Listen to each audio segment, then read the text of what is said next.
made a flip-top tool stand. On one side is our scroll saw.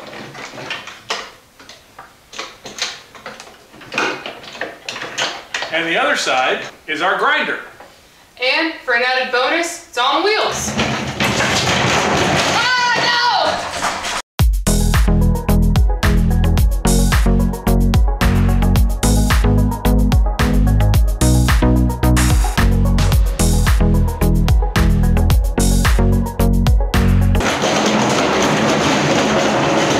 All the tools in the shop have names. This is the old switcheroo. Therefore, this is the new switcheroo.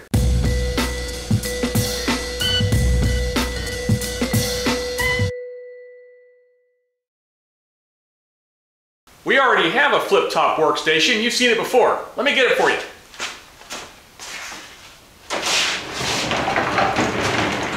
It's on wheels. We can push it wherever we need it. On top, we have a belt sander that we can use for belt sanding purposes. We have our Craig 4.5 jig. We modified it, it's a 4.5. Underneath is our grinder and our router. If we need to use the grinder or router, it's no big deal. We just pop these connectors here on top, and the whole thing flips.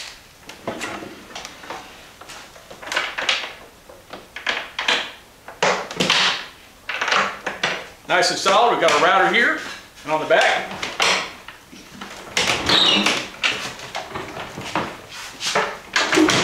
we have our grinder.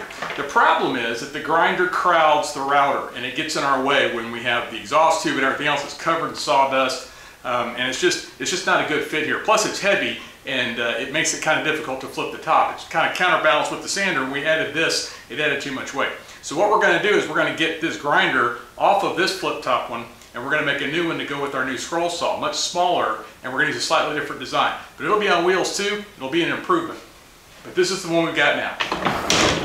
Okay friends, this isn't the most high-tech of projects, so I just kind of sketched something real quick. Doesn't have to be the most elaborate thing in the world to make anything. But essentially, it's going to stand 30 inches tall with casters, so that way you'll be able to sit down and use whichever tool, whether it be the grinder or the scroll saw. We're not going to spend a lot of time talking about measurements because everybody's tools are different sizes, but we used 12-inch wide unfinished spruce pine fir board. It was on sale for $7 for a 4-foot sheet. So we're cutting ours off at 30 inches long. So this is 30 inches by 12, and then the cross pieces will be 28 inches long. So basically 4 pieces of wood, plus one smaller strip that will serve as the back of our drawer area. This will keep it from racking back and forth as you work on it. The locking mechanisms required a level playing field to be able to be attached correctly. So I marked where they're supposed to go onto the wood, and then we cut them out with a router.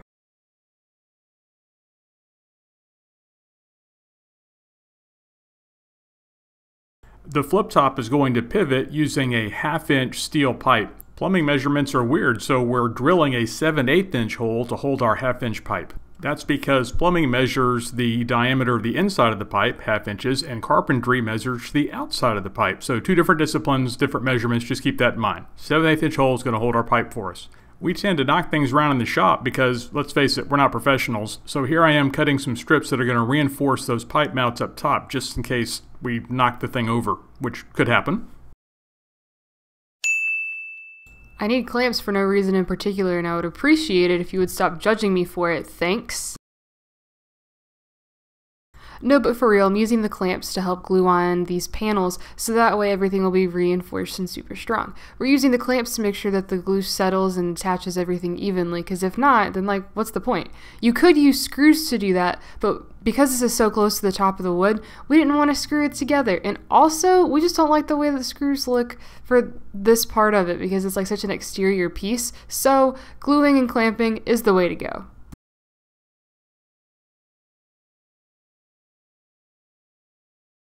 While those panels dry, the bottom board and the shelf piece get pocket holes so that way everything can be attached together.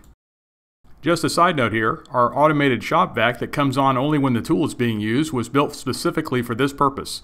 No dust here, it works great.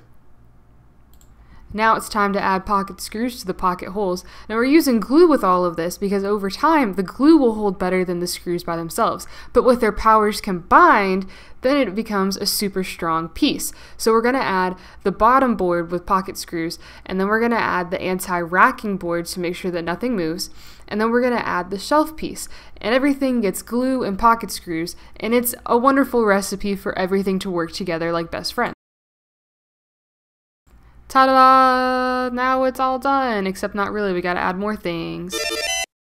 Alright, the structure's almost done. You can probably flip this thing around, put the twisty part in, and we'll be good to go, but it's missing a key ingredient that's keeping it from being the piece de resistance, and that key ingredient is paint. And to the surprise of absolutely no one, we're gonna paint this thing orange to match the rest of the shop that you see before you today.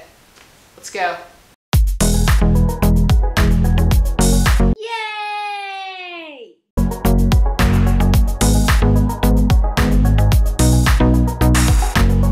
Now it's time for the wheels. 4 3-inch locking caster wheels are screwed to the bottom. It's mobile now. Okay, so we've completed the U-shaped structure. Now there's going to be a panel in here that will flip around. And we have these two pieces, there's going to be 4 of these total, that are our locking mechanisms. We have slots that we have routed out, and these little things will tighten down here. Now how that's actually going to work is we have these 3 pieces of wood that we've sandwiched together, where the middle one is shorter than the other 2 on the outside, so we can drop this piece in here and we'll drop a screw through it so that way it's super solid and won't go anywhere.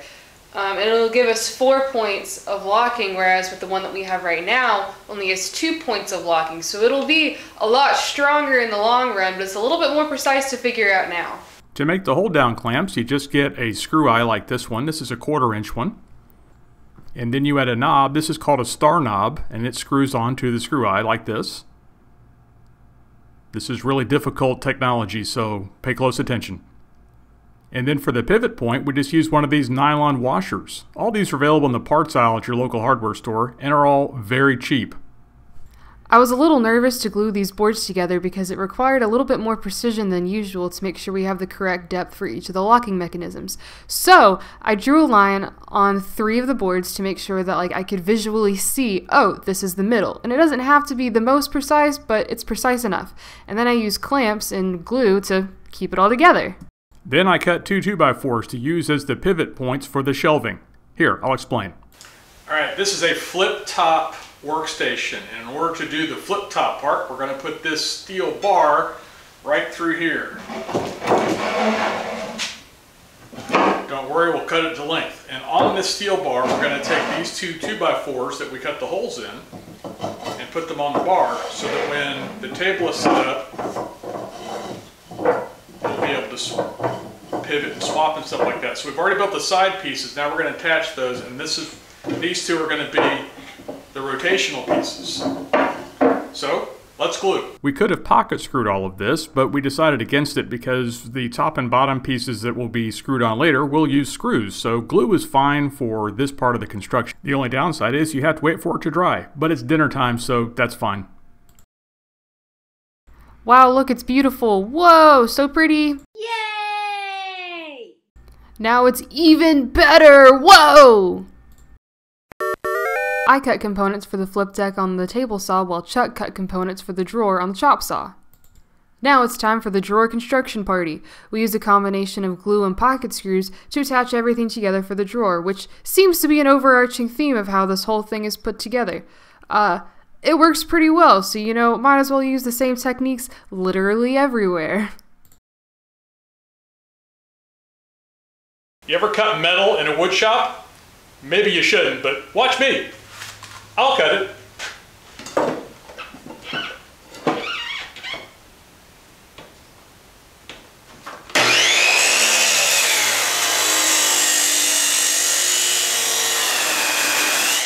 Now it's time to assemble the flip top. We insert the pipe, put a washer on so the wood won't hit wood, extend it through to the other end, put another washer in, and push it through. It fits great, and there's no rubbing of wood. Yeah! It works! A metal plate is screwed over the end of the pipe to keep it from falling out, and that's it for the pipe. Now it's time to mount those brackets with the star knob so that we can secure the top. This was incredibly easy. A pilot hole, a screw, and that's all it is. The screw allows the bracket to pivot, and it also provides a strong point when the pivot is tightened down, and it was incredibly cheap to buy these parts. The star knob clamps are now successfully installed, and the thing is no longer spinning unless we want it to. Also, it's very strong, as evident by the fact that I'm sitting on it, but we need a place to attach the tools, so we're going to put the plywood top and bottom of the spinny shelf on now. So I gotta get down. The panels were a near perfect fit on the flip deck. We just use regular drywall screws to attach everything. No glue required just in case this thing gets trashed. Then we can attach a new one. Easy peasy, no problem. There's one on one side and one on the other side. And you know what? It looks pretty good. I like it. I'm here to toot my own horn. I have in my hands the completed drawer, and now you can see my face. Here's what it looks like on the face, here's what it looks like inside, here's what it looks like on the bottom, because we use scrap wood.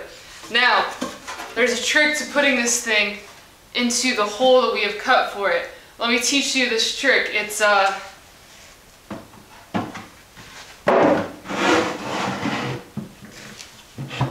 really complex, I know. Now it's time to evict the grinder from its old home and rehome it into its new home. I'm not going to lie to you, the grinder was a lot heavier than I anticipated, and when we flipped the whole thing over, I thought that the entire mechanism was going to fall on its face until we were able to put the scroll saw on. But both attach beautifully with screws and washers, and neither of them are going anywhere, and also the whole thing is super solid, so it doesn't matter how much you push and pull on the thing, it's not going to move, which is like the whole point of this project.